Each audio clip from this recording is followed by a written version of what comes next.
Assalamualaikum warahmatullahi wabarakatuh. Halo semuanya, perkenalkan kami dari kelompok 6 akan mempresentasikan hasil project based learning matematika keuangan dengan materi amortisasi utang dan dana pelunasan.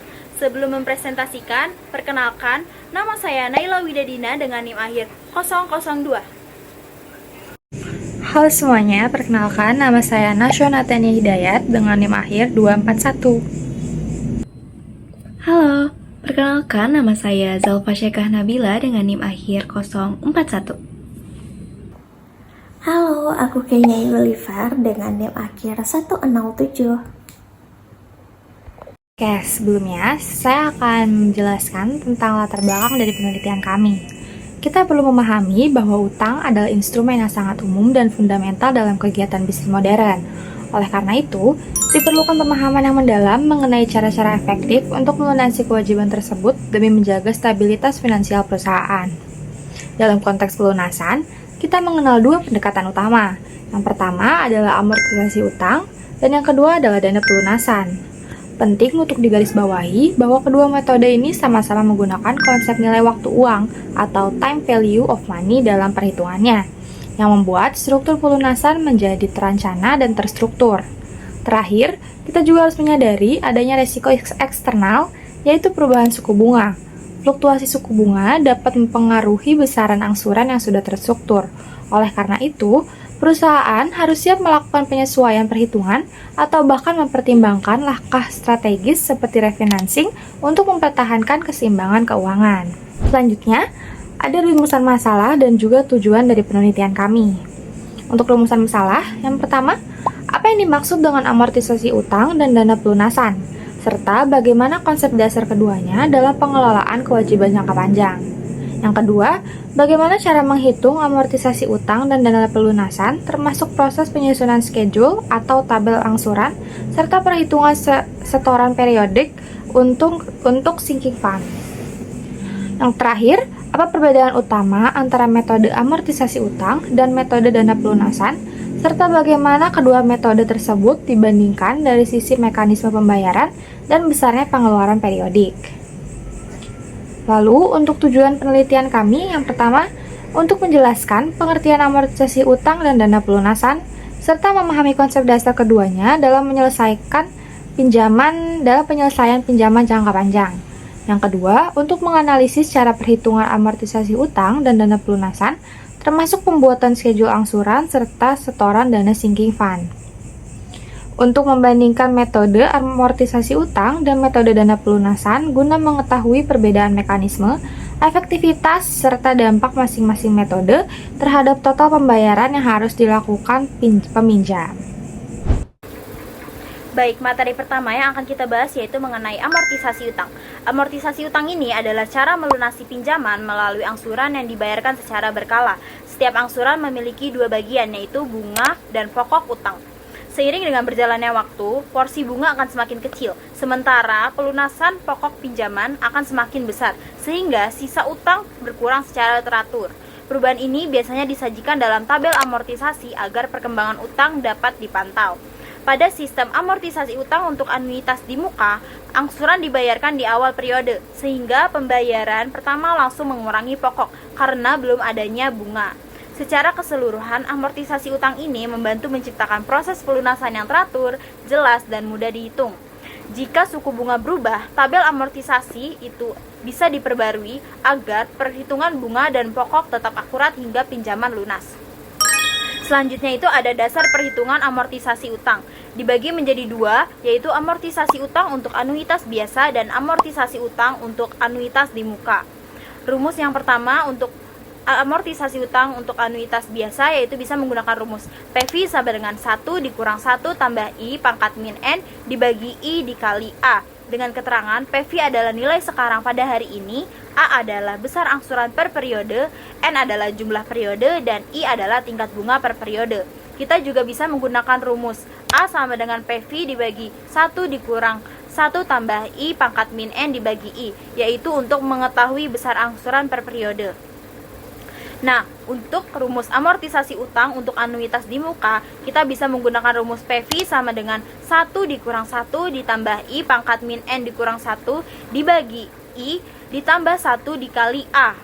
Atau juga bisa menggunakan rumus A sama dengan PV dibagi 1 dikurang 1 tambah I pangkat min N tambah 1 dibagi I plus 1. Baik, selanjutnya ada studi kasus 1 untuk materi amortisasi utang. Yang A, seorang pedagang membeli 2 buah toko seharga 2,4 miliar dengan membayarkan uang muka sebesar 400 juta dan sisanya dicicil setiap bulan selama 20 tahun dengan tingkat bunga 15% per tahun. Berapakah besarnya cicilan yang harus dibayarkan setiap bulan? B, merujuk pada soal sebelumnya, berapakah sisa utang pedagang tersebut setelah 10 tahun mencicilnya? Baik, kita akan menjawab untuk yang A terlebih dahulu.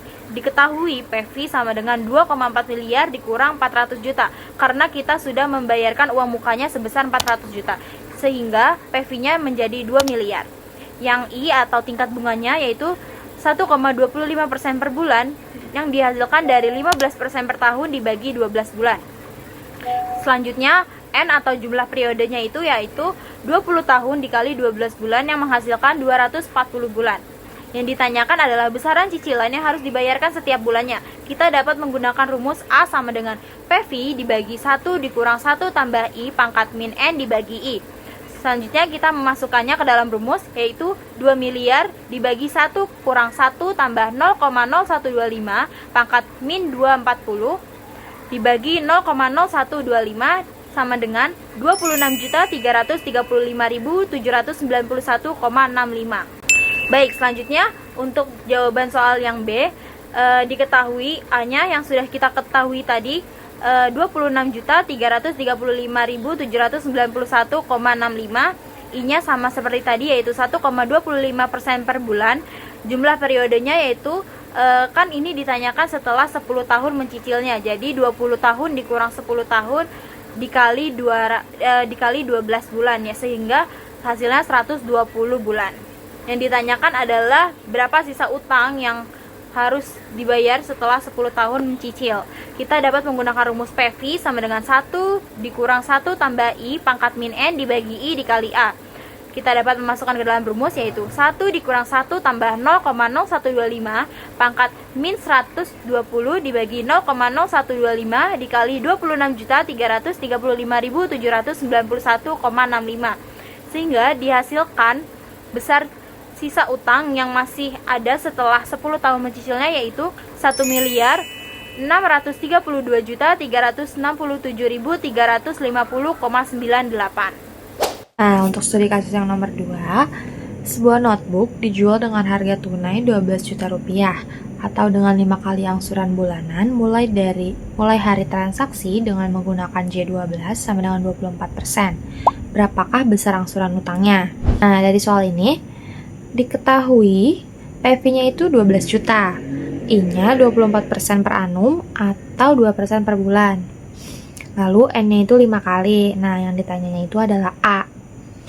Langsung rumusnya A itu adalah PV dibagi 1 min 1 plus I pangkat min N plus 1 dibagi I plus 1.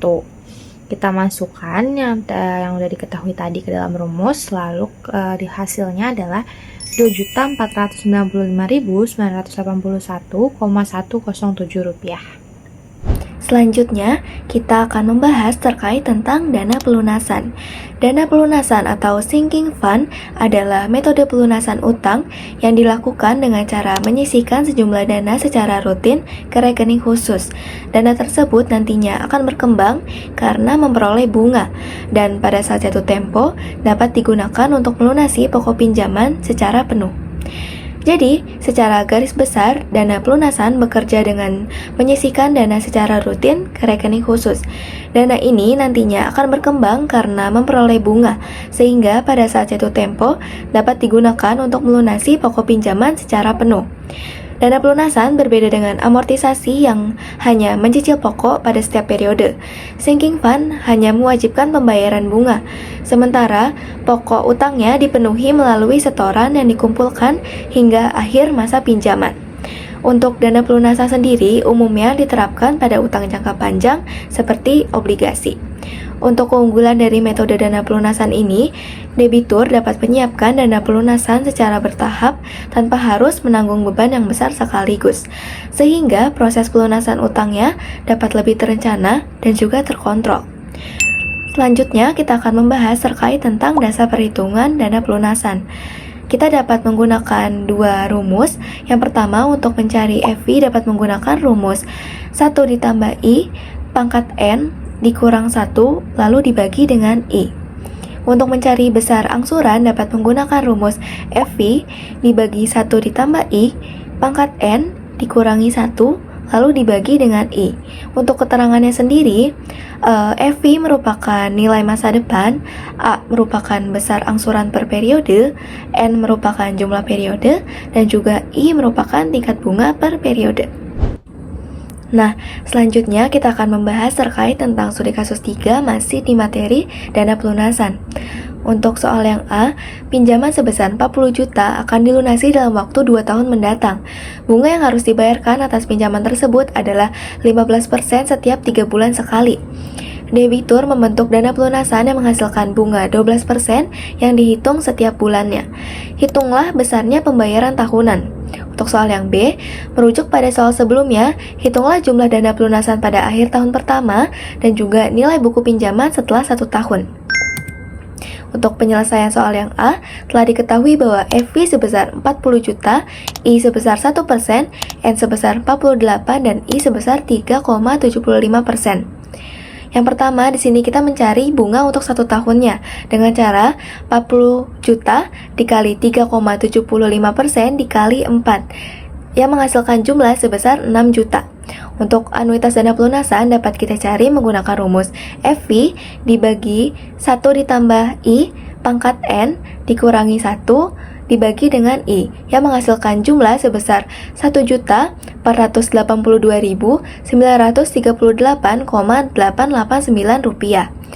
Selanjutnya, untuk anuitas dana pelunasan dalam 1 tahun, di sini dapat kita cari dengan cara besarnya angsuran dikali dengan 12 yang menghasilkan jumlah sebesar 17.795.266,67 rupiah.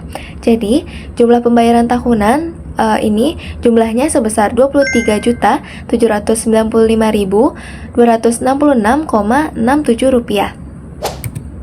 Untuk penyelesaian soal yang B, diketahui bahwa I sebesar 1%, N sebesar 24, dan A sebesar 1.482.938,889 rupiah. Untuk jumlah dana pelunasan setelah 1 tahun ini, dapat kita cari menggunakan rumus FI, yaitu 1 ditambah I pangkat N dikurangi 1 dibagi I lalu dikalikan dengan A, yang menghasilkan jumlah sebesar 18.807.379,93 rupiah. Untuk nilai buku pinjamannya dapat kita cari dengan cara mengurangi saldo awal utang dengan jumlah dana pelunasan yang menghasilkan jumlah sebesar 21.192.623,07 rupiah. Nah, di slide ini kita membahas perbedaan antara amortisasi utang dan dana pelunasan. Nah, di amortisasi itu sendiri, sistem pelunasan utangnya dicicil secara bertahap. Jadi setiap kali kita membayar angsuran itu sebagian masuk ke bunga dan sebagian lagi mengurangi yang namanya pokok utang. Karena itu sisa utang kita berkurang sedikit demi sedikit. Sedangkan di dana pelunasan itu kita belum menyicil yang namanya pokok utang. Kita tetap membayar bunga seperti biasa, tapi sambil dengan menabung lewat angsuran rutin. Nah, nanti setelah dananya sudah terkumpul, barulah pokok utangnya kita bayar sekaligus di akhir periode.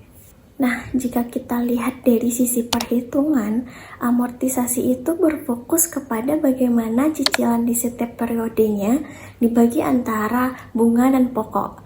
Sedangkan dana pelunasan itu berfokus kepada berapa besar setoran yang harus kita sisihkan supaya nanti cukup untuk membayar pokok utangnya. Jadi, sebagai kesimpulan, amortisasi utang dan dana pelunasan itu adalah dua cara melunasi pinjaman, namun mekanismenya berbeda. Pada amortisasi, pokok utang dicicil secara bertahap lewat angsuran, sehingga saldonya berkurang sedikit demi sedikit di setiap periode. Sedangkan dana pelunasan itu kita belum mencicil pokok utangnya. Justru kita menyisihkan setoran rutin yang nantinya dipakai untuk membayar pokok utang sekaligus di akhir periode. Dengan memahami perbedaan dan cara perhitungannya, kita bisa menentukan metode pelunasan mana yang sesuai dengan kebutuhan dan kondisi keuangan kita.